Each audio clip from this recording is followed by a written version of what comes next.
Maybe you should take Social Security early after all. Now, I'm not advocating that, just be advised.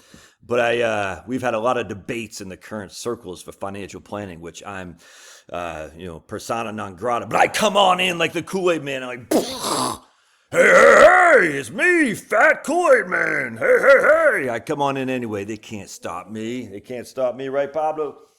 And so my man Derek Tharp, who's a professor of the University of Southern Maine, whose most famous alma mater, most famous graduate would be one, Susan Jane Scanlon, or my mom, or now her last name is Susan Jane Barry.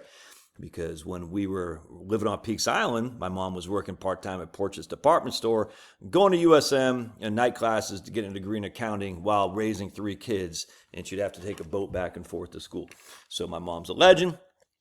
And no one else, they should have a statue of my mom at USM, but they don't. They should. So Derek's a professor there, and he had wrote this thing.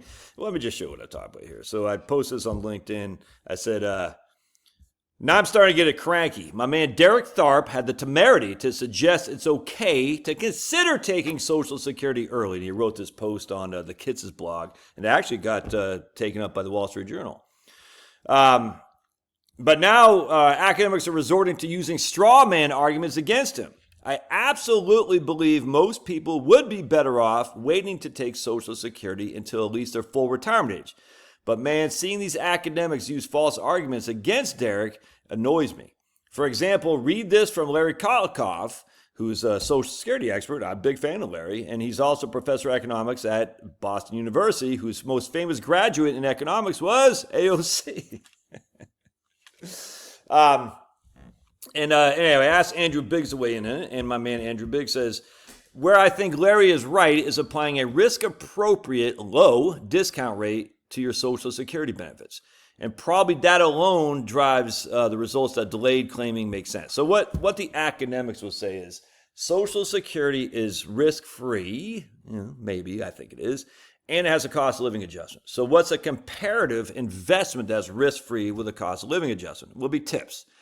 All right, so let's just say net of inflation, just for simplicity, you're getting 2% rate of return.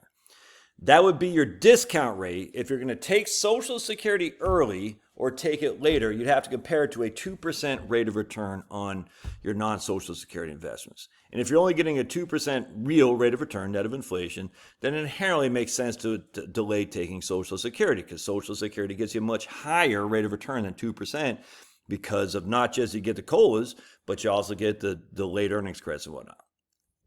So that's their argument. And Andrew rightly says, if you are going to use a low discount rate, it inherently makes sense to take Social Security later, because again, we're comparing apples to apples. I'm bidding 2%, I'm getting 7.5% or even 8%, depending on when I take it. Okay, well, that makes sense. But the problem is that's just not reality. It's just not. And so what I'm going to run you here, I'm going to look at some Right Capital, and we're going to show you something. So we got Diane Sample. She's 62 years old. She's got $100 in her portfolio right here. That's 70-30. I put 80-20, doesn't matter. So her discount rate will be 5.5. Now that's a nominal discount rate. It has nothing to do with inflation. I'm just using this for example, because the reality isn't that I could defer taking Social Security and instead invest in a 2% tip. The reality is I could defer taking Social Security and invest in a more growth-oriented account. Now, the more growth-oriented account isn't risk-free. The whole point, though, is neither is Social Security. We're having these debates about whether or not Social Security can be cut. So it's weird to me. You can say it's risk-free, but they're not risk-free inherently because we have these debates. Now, I don't think this is going to be cut in any stretch of the imagination, but it's a weird argument for these academics to say, well, you've got to compare a risk-free asset with a cost of living adjustment, keep up inflation versus a risk-free asset with a cost of living adjustment, keeping up inflation. But it's just a strange argument. I mean, I get the argument, but it's just odd to me because Social Security, inherently, we have a risk of losing benefit. Now, the point being, none of that even matters to me. Because what matters to me is if I take Social Security and I invest it in a 70-30 portfolio, I would have an expected rate of return of XYZ. Here it's 5.5%. Nominal, that's before inflation. I would also have a standard deviation of 11.7. All right, so it's not a risk-free investment at all. There is volatility in there, absolutely. There's volatility. So my discount rate here is 5.5. Their discount rate is 2. Mine is 5.5. And again, that's nominal. All right. That's before inflation takes in. So we're just going to run with this. And I got the severity of the standard deviation, i.e. the risk, the ups and downs. And the ups are also part of the risk tolerance thing. If I like getting higher, if I can take a lot of risk and I get more money on the upside, I'm happy with that. So in this case, 5.5% is our expected rate of return. For simplicity, we'll say 12% standard deviation. That means on any given year, we could be 3 times 12 is 36, right? And minus 5.5, we could be down 30.5%. On any given year, we could be down 30.5% or up about 41% or so. All right, but right now we just care about the downside. So we're saying, okay, on any given year, we could be down 31%. So for me to defer Social Security, to take Social Security early and put it in my discount rate of 5.5% also means I have to deal with the idea that I could be down over 30% in any given year. All right. So what I'm going to do here is I can compare two things. I'm just saying I'm taking Social Security early. It's been reduced because I'm taking it early, and I'm going to dump it in the 70-30 portfolio that has a 5.5% expected rate of return with a basic 12% standard deviation. And I'm going to do that until I think I have you down at 90. All right. Then I'm going to wait until my full retirement age and do the same thing. So my full retirement age, I'll get the max benefit. It won't be with the delayed earnings credits, but I'll get my full PIA, and I'll do the same thing. So we're going to compare these things right here. I hope this makes sense. It probably doesn't, but you'll see what I'm talking about. So we're going to go over here, and we're going to go to cash flows. All right. So my proposed plan, boink, is I'm taking Social. Oh, I wanted to show you something here too, by the way. So my Social Security benefit at my full retirement age is $3,500 a month for Diane Sample. All right, that's what her benefit would be with full retirement age. That's what's called her PIA. All right, everybody with me? Everybody with me? We're gonna go. So now she's taking it early. It won't be $3,500 a month. It'll be reduced by 30% or something like that. Off the top of my head, I think it's 32.5 or 30, something like that. Either way, so she's gonna get $30,000 as opposed to $42,000. All right, so we were getting in 2026. She gets 29,400. I don't care what that is. And we're just basically reinvesting this money. So she gets a net 29,500, 30,106, 30,828. You can see right there. And we're just reinvesting the money here. And we're going to go to additions to accounts. And you can see she's just putting it right back into her brokerage account, which again is giving her that 5.5% rate of return with a 12% standard deviation. Now, on the current plan, where she takes at her PIA, her full retirement age, you can see she has nothing coming in. Now, for those of you, what about her health care? What about her cost of living? We're using that. We have that covered someplace else. We're just comparing Social Security benefits early to later. That's all we're doing here. So we have her expenses coming out from other places, not part of this thing, because I don't want to confuse the situation. All her expenses are being met over here. The question is, should she take Social Security early or not? All right. And what you see here, she has no money coming in. So basically, as you can tell, her accounts are worth, basically she only had $100 in there. So her accounts are worth 100. And so by the time she's 70, by the time she's 68, before Social Security kicked in, she only had $4,000 in this account.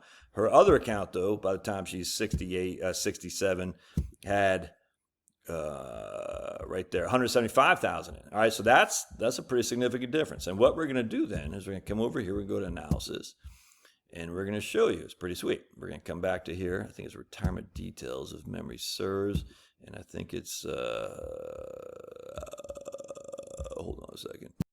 All right, so this is her proposed plan when she takes it early, the green, and this is her current plan when she takes it at her full retirement age. And you can see right there, the proposed plan has more until she is 82. And that's what, 83 basically looks like. 83. Yep, there you go. So the current plan is when she takes it at her full retirement age. By the time she's 83, i.e., basically 20 years from now, that's when the proposed plan has less than the current plan. But the proposed plan still, even here, is only $9,000 less. Here it's only, $13,000, $16,000 less. Not until she's 90 years old does the proposed plan have even less. Well, not even that, it's only $90,000 less. All right.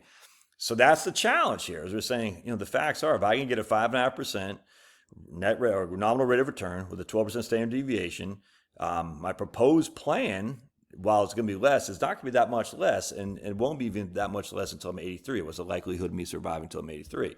Now, if we go over here to confidence, so I just want to show you something here.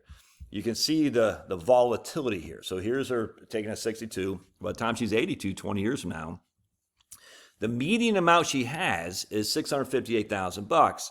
The median amount, not median amount is 50% of the time she has $650,000, but 5% of the time she has $433,000, again, because of standard deviation. 5% of the time she has over $1 million. All right, so that's the volatility there that these guys would say you shouldn't look at, because, or you should say you can't compare apples to oranges if you're looking at a discount rate of 5.5 because of volatility that comes in there. True, but the volatility goes both ways. It goes on the downside and it goes on the upside too. It's just fact. And I'm only giving her 5.5% rate of return. So by the time she's 90, the median amount she has is $980,000, where 5% of the time she has 600, to 5% of the time she has 1.7 million. That's pretty significant there. Now, if we come back here and go back to get rid of taking Social Security early, we're going to come back, boink. Now I just might what I had here. At 980 at 90 years old, and at 82, it was not 658. 980 and 658, all right? So now we're going to do current strategy, taking our full retirement age. 980 and 682, I think is what we said.